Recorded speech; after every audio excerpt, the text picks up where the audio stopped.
Let me, so connectors. So what are connectors? Who are connectors? And connectors in our business is just anybody that can find an off-market deal for us. And so for our company, for me personally, our top 7 connectors are wholesalers, real estate agents, senior living facilities, probate attorneys, property management companies, junk removal companies, and then your personal network. And when I say personal network, that means people from your church, people that are on your kids, your kids go to school with their parents, or people on your kids sports teams. Like, those are connectors. And I think you can be creative with connectors too. I have bowling alleys and dive bars because my mentor, he used to always say that he would buy 15 to 20 houses a year from bowling alley owners, because he would just go around and he'd tell bowling alley owners, hey, if somebody here wants to sell their house, all of like the gossip in this little community. If somebody wants to sell their house, reach out to me. And so you can be creative with it too. But those are connectors, just anybody that can bring you an off-market deal. And so what are 10 ways that you can build what I would call a connector army?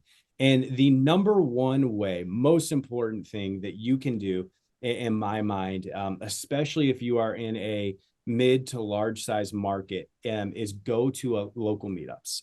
In St. Louis, there are local meetups, multiple local meetups every single week. In pretty much any mid to major market, there are going to be multiple local meetups that you can go to. Go to those local meetups. You will find agents, you will find contractors, you will find other investors, you will find wholesalers, you will find so many people at those local meetups. Some of them you're going to go to and you're going to love, and it's going to blow you away, and you're going to meet a ton of people. Some you're going to go to and you're going to be like, that was weird, I'm never going to go back. That's fine. Still go to them, and meet as many people as you can. I tell everybody, like, be a politician at those things. Like, walk around, be the first one there, the last to leave, shake as many hands as you can, bring business cards, take business cards. And then from there, what I would suggest doing is go to one-on-ones.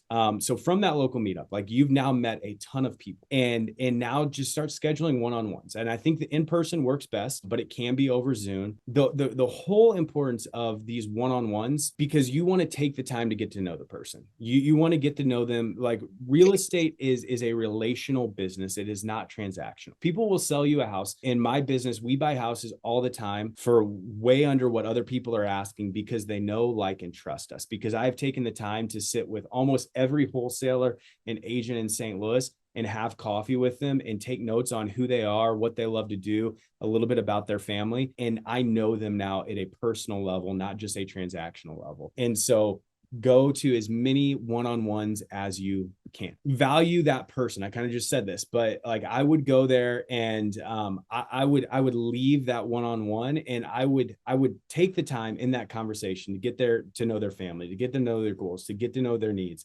And then I would keep detailed notes on that conversation with them. Like, you can foster that relationship. And I'm not smart enough to remember 500 people's families and their dreams, but Podio can do that, or a spread, just a simple Google sheet can help you do that. But care about that person. Again, cannot stress this enough. Care about the person, and deals will come. So another great way to build a connector army is via Facebook. Every mid to major market is going to have multiple investing pages, and join every real estate investing page that you can. And when you see a deal posted there, reach out to that wholesaler. And it might not even mean that you're going to buy that house. I would reach out to wholesalers just to build the relationship. But then I call this $1 million post, because I've probably made over $1 million just from posting things like this, where I say, hey, everyone, Lexi and I started buying real estate about 3 years ago. Since then, we've bought hundreds of houses, and I need to buy more. If you send me a referral that I close on, I will pay you. Inherited house, outdated, vacant house, hoarder house, ugly house, beautiful house. Just call me, cash offer, quick close, no inspections, no contingencies. And so I've posted this multiple times over the years, and almost every time I post it, I buy houses off of it. And sometimes I'll post it on my personal Facebook page. Sometimes I will post it on the investing pages. But people will reach out. And again, I might not get a deal off of that specific post, but I will build relationships off of that specific post that will then lead to buying deals down the road. Another way to build a connector or wholesaler army, I think I mislabeled this one, but a connector army is you need to have clear buying criteria. In our business, we have our little elevator pitch. Like, we buy 3-bed and 4-bath, 2-bedroom, or three bed, 4-bed, 2-bath houses in these certain zip codes. not on septic, not on a main road, ARV between $200,000 and $400,000. Like that's a quick elevator pitch of what we do. We will go outside of that. We've gone outside of that multiple times this year. But when I'm talking to somebody and they say, hey, what are you looking for? Now I have something to tell them, because a great example, and I'm just going to pick on Michael because I know him. If I'm hanging out with Michael, or I meet Michael at a meetup, and he knows that I buy houses and he wants one, and I'm talking with him, and I'm like, well, what are you looking for, Michael? And Michael goes, I don't really know, just anything that can make me money. I'm probably not going to remember Matt. But if I'm talking to Matt, and I'm like, hey, Matt, what are you looking for? And he's like, hey, I'm looking for 3-bed, 4-bath, 4-bedroom, 2-bath houses in Florissant and St. Charles County. I want it to be the rehab, to no gut rehabs, nothing on septic or nothing off of the main road. Immediately, I'm going to remember Matt. I'm going to remember him. He's put in the time. He's put in the effort of thinking through what that is. He sounds more serious. And if I get a house the next day, even if it doesn't match Matt's buying criteria, I'm more likely to send that to Matt than to Michael, just because Matt has already put in the effort. And so when you are doing this, you need to have clear buying criteria. You need to have your elevator pitch figured out. And again, that's not something, some people get caught in the weeds with this, where it's like, it's got to be set in stone. It doesn't have to be set in stone, but it's super, super helpful when you're communicating with people. Another great way to build a connector army is, and I think this is so important because I hate it when people do this to me, is you got to be responsive. You got to be quick. If you're not responsive, then there's no point. If somebody sends you a deal, you need to go walk that house. You need to make an offer on that house. The more responsive and decisive you are, the more wholesalers or connectors will want to work with you. In our industry, things move really, really, really quick, especially if it is a good deal. And so you need to be quick. And then one of the things that I think is really important is that it is better to make an offer, even if you feel like it's too low, than to just not say anything. You need to make an offer. Let's say, like I do this all the time. They're shopping a house at 200. My offer's at 150. I know some people get embarrassed about that and they're like, well, I don't want to throw out an offer at 150. I respect people that make an offer versus somebody that just ghosts me. And that's pretty common in this industry. And so make an offer rather than just ghosting somebody. So be responsive, be quick, be communicative. And then this is a story. This is just a way that the industry moves quick. This is a house in Lindenwood Park. And I got a text from this was actually an agent saying, hey, I've got a client that wants to sell their house off market, asking 195. I was there within 7 minutes and had a offer to him within 20 minutes of non-contingent at asking. And because it was a great deal, and I knew it was a great deal. And after I had made him that offer, we signed the paperwork. He got 15 other offers. But the only reason I got that house was because I was responsive, I was quick, and I was decisive.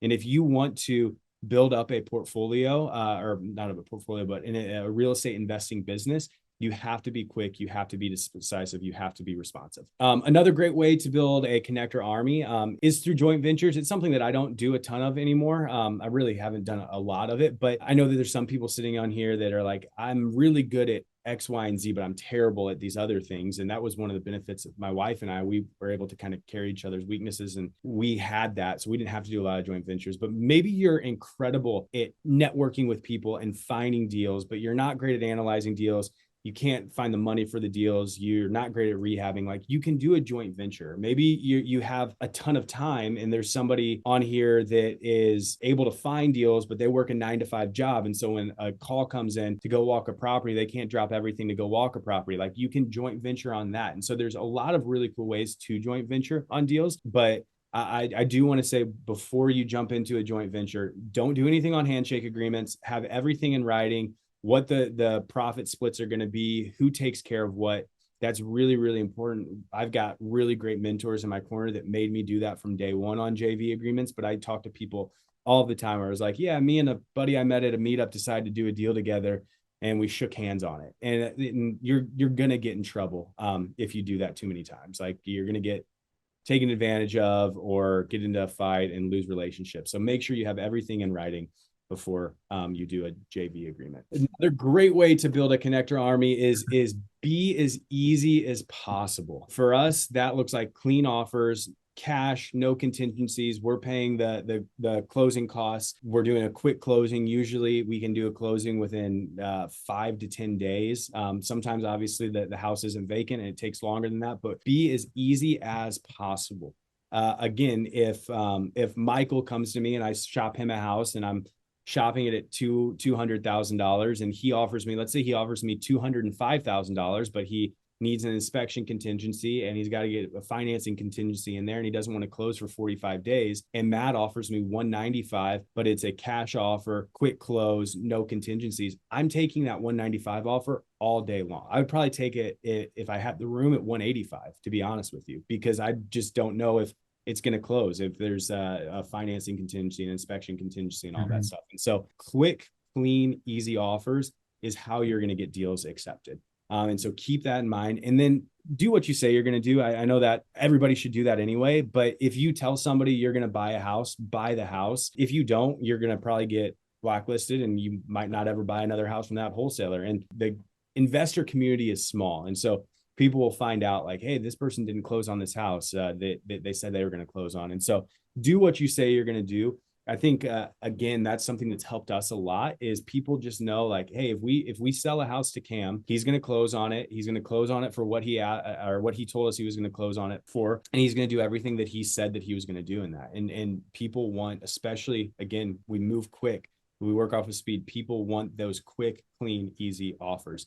Agents love those quick. If you're working with agents, they love those quick, clean, easy offers. And so providing feedback, I think that's a great way to build a connector army. Is I have actually coached a lot of wholesalers that don't necessarily know what they're doing. They saw an Instagram clip once of, hey, I can wholesale, and they don't know how to run comps. They don't know how to run a rehab budget. And so like coaching and providing feedback is super huge, but you want to do that in the right way, not like, hey, you're an idiot for shopping at this. Like, hey, here's where I'm at and here's why. So providing feedback is really important. Regular check-ins. So you've spent the time building this funnel of connectors. If you don't follow up with them, then it's kind of pointless. You need to somehow, some way, whether it's through Google Sheets, Excel, a CRM, you need to have regular check-ins. And I kind of keep track of the people that I'm buying houses from. And so great people, great connectors that I'm buying 10 plus houses a year from, I'm communicating with them. Honestly, we're usually talking about deals and working on deals together that I'm going to buy from, but I'm communicating with them almost daily, definitely multiple times a week. Good ones that I would buy 5 to 10 houses a year from. I'm communicating with them once a week. The ones that I'm buying 1 to 5 houses a year from, I'm communicating with them once every other week. And then the ones that haven't bought a house from, or I might maybe have bought one house a couple years ago, I'm communicating with them once a month or so. But I think this is so important. And when I say communicating with them, I think it's important to know, like, that's not just a, hey, do you have a deal for me? That's an actual picking up your phone and calling somebody. I just had a house that I bought from a friend. I buy maybe 1 or 2 houses a year from him. And the way that I got that got that house was I wasn't calling him. Again, I wasn't trying to be transactional. He had just gotten married and I called him about a month after he was married and just said, hey, how's it going? How's married life? How's this? How's that? And we talked for 45 minutes about things that weren't real estate related. And before we hopped off the phone, he was like, hey, I just got a house under contract. Would you be interested in it? And I was like, of course. And so like when you're reaching out to these people, again, it's not transactional, it's relational. But this is kind of the way that I've built up my regular check-ins, and I keep track of that in Podia. And then the last way, and this was huge for my business, is building a mastermind of people in your area, or if you are virtual, doing it virtually, but building a mastermind where you are able to lead that mastermind and you're able to coach people in that mastermind. I think it's really beneficial if you do it in the area that you're located in, because now you're going to have 10, 15, 20, 25, 30 people that are coming to that mastermind. They see you as an authority figure and they're out there looking for deals, and they're going to bring you those deals first. I started kind of I was a beginner wholesaler and investor when I started, but I started a mastermind for beginner investors. And I was very open and honest. I'm a beginner investor too. But there was 25 of us that were all getting started, all doing different ways of marketing. Some were doing direct mail, some were texting, some were cold calling. And every single one of them, when they got a deal under contract, or maybe not even under contract, they just got a really hot lead, they would call me about it and they would talk to me about it. And it was really easy to be like, well, I'll just buy it from you. And so starting a mastermind was really, really important. Thanks for listening to the DealMachine Real Estate Investing Podcast. Please leave us a review and follow along wherever you're listening to your podcast.